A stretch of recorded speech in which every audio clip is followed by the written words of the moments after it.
I cannot believe it. I just cannot believe it. Okay, well, he's got some work to do. And the legacy is just so important for him. That's gonna be a hell of a ride. So Khabib Nurmagomedov is coming back, and let's talk about the psychological part of it all, because it's a very tricky situation, as most of you probably guessed, because his father and coach at the same time passed away. The dude who was like the main person in his career and in his life, right, his entire life. Khabib Nurmagomedov lived as this like child of this responsible person, responsible for his family, for his life, and now that he is gone, it's going to be so much difficult, not only for him but for so many people that Abdullah Nap, I'm not sure how to pronounce his name, but basically Khabib's father, I'm going to call him Khabib's father, coached. So it's a very tricky situation, because Khabib, I believe, is going through grief, and it's going to be it was, or maybe used to be, I can't really claim how he's feeling, right? But at the same time, I feel like the grief has been, and probably still is, very deep for him, because his father not only was his coach and mentor, he was someone, a great psychologist. Like, I believe his father was one of the greatest sports psychologists of all time, probably the same level as D'Amato, because to be able to produce consistently such a result that he has been able to produce, which is players, fighters, or I'm not sure how to call them, athletes, is so amazing. And it takes so much work, not only technique but also psychological work. And I've made so many videos about him, I've made so many videos about Khabib, and there are just so many great lessons from Khabib's father that we can take. And it's so important to just really read about those people, even though he was not a psychologist.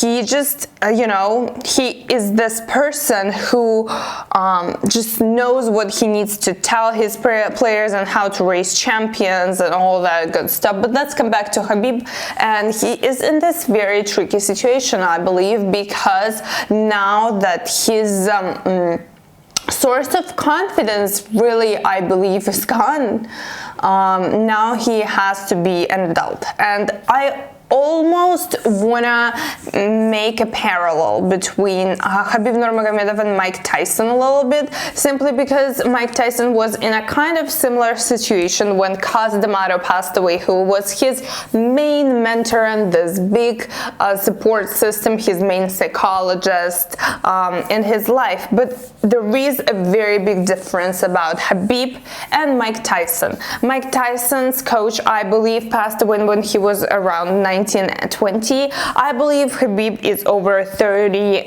years old now, so he is so much more set in his mindset, and he has already gone through fame, and he has already earned so much money, and he has this very strong, I belief system that is not gonna make him like this irresponsible person. He is very responsible, and he takes the memory of his father very seriously. So not only is he gonna have this pressure of well, is he worth anything without his father? Not only is he gonna care about that, but he's also gonna care about the legacy of his father and how he cannot lose this much. Obviously, it is so obvious that he's fighting for the money, and money plays like the most important role in this whole comeback situation. At the same time, I believe this legacy, especially for a person like Khabib, is just so important, and it's just gonna be extra pressure on him. And I've watched recently several interviews by Maria Sharapova, because I believe it's very different. Tennis and the UFC and MMA, right? It's so different and so similar. I believe that MMA is less forgiving because you cannot lose your focus even for a second because you're gonna miss like a hit. But in a lot of ways, UFC, MMA, and tennis is very similar. It's both of these sports are very lonely, and it doesn't matter who coaches you. It's gonna be only you in the octagon, and it's the same for tennis. I believe it's just you and yourself, and you feel sometimes it feels very lonely in the octagon simply because there is really no one to support you. But at the same time, people who are in an adult state of mind, and I've talked about Eric Berne, transactional analysis. I'm not sure if you guys have seen that video. But basically, Eric Berne has this theory where there are 3 ego states of mind that we have: adult, parent, and child. And so the only way to survive, aka survive this, quote unquote, survive this loneliness in this octagon, I believe, is through an adult state of mind. You can only be in an adult ego state of mind.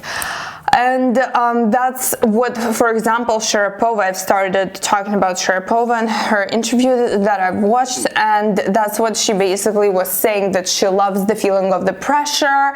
She loves feeling that it's all her. If she wins, it's mostly her win, as much as a lot of people were able to contribute to her game. It's mostly her, and the same is going to be the same for Khabib. But obviously the difference between Khabib and Sharapova here is that I believe when you have a coach or a parent that is like Khabib's father and coach used to be, it feels almost like, for people like that, I believe it feels almost like there is more like responsibility on that mentor. You know what I'm saying? And it feels probably less alone. And now that he is gone, that's probably going to be a very, very, very big issue. Not very big issue, not as big of an issue, because Khabib is like a big boy right now. It's not like his father passed away when he was 19, as Mike Tyson's mentor Kazdemara passed away. But at the same time, it's still difficult to, you know, to go through that grief and go through so many changes in your practice and just have all that pressure on you. At the same time, as I've talked in my other videos, I believe that, and that's what Khabib's father used to say, Khabib is very psychologically prepared, and because even in his childhood, I mentioned that in my other videos already, he used to see these dreams of him fighting. But the thing that I'm a little bit worried about is that in his latest interviews, I've really heard him say a lot of times that he is just so tired of fighting, used to be so tired of fighting, and he is willing to just stop and not do anything, even though he was practicing, you know. And that is one of the most difficult problems here. So basically, when his father and coach used to be alive, it was like, in terms of psychology, this is gonna sound very psychological, but his father used to be like this externalized super ego. And basically, super ego is like externalized, how do you call it? Like your externalized externalized super ego. And Freud's personality theory, we consist of three parts